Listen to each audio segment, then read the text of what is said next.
శరీరంలోని టాక్సిన్స్ మొత్తాన్ని బయటకు పంపి కొత్త రక్తాన్ని తయారు చేయడంలో సహాయపడే ఆ గ్రీన్ బ్లడ్ గురించి మీకు తెలుసా? ప్రకృతి మనకు ఇచ్చిన అద్భుతమైన ఆరోగ్య రహస్యాలలో ఇది ఒకటి. అందుకే దీనిని చాలా మంది ప్రాణాలను కాపాడే అమృతంగా, సరదాగా చావును ఆపేసే గడ్డి అని కూడా పిలుస్తుంటారు. ఇంతకీ ఆ గడ్డి ఏంటో కాదండి, మనందరికీ తెలిసిన గోధుమ గడ్డి. గోధుమలను మట్టిలో చల్లితే వచ్చే లేత పచ్చని గడ్డిలో అపారమైన పోషకాలు దాగి ఉన్నాయి. ముఖ్యంగా ఇందులో ఉండే క్లోరోఫిల్ అనే పచ్చని పదార్థాన్ని శాస్త్రవేత్తలు గ్రీన్ బ్లడ్ లేదా పచ్చని రక్తం అని పిలుస్తారు. దీనికి ఒక ప్రత్యేకత ఉంది. మన శరీరంలో ఉండే హిమోగ్లోబిన్ నిర్మాణానికి ఈ క్లోరోఫిల్ నిర్మాణానికి చాలా దగ్గరి పోలికలు ఉంటాయట. అందుకే గోధుమ గడ్డి రసాన్ని క్రమం తప్పకుండా తీసుకోవడం వల్ల రక్తహీనత సమస్య తగ్గుముఖం పడుతుందని, శరీరంలో ఎర్ర రక్త కణాలు పెరగడానికి ఇది ఎంతగానో దోహదపడుతుందని నిపుణులు చెబుతున్నారు. మరో ముఖ్యమైన విషయం ఏంటంటే, ఈ రోజుల్లో మనం తినే ప్రాసెస్డ్ ఫుడ్స్ వల్ల మన శరీరం ఎసిడిక్ గా మారుతుంది. ఇది ఎన్నో రోగాలకు దారితీస్తుంది.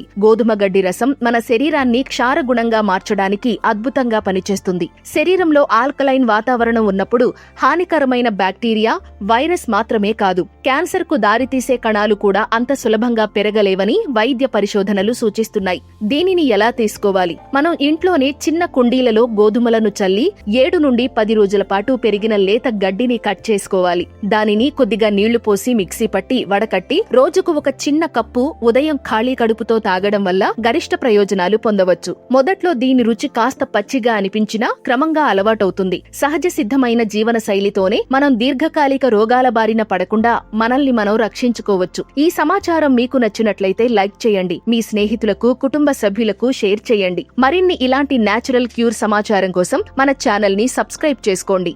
ధన్యవాదాలు.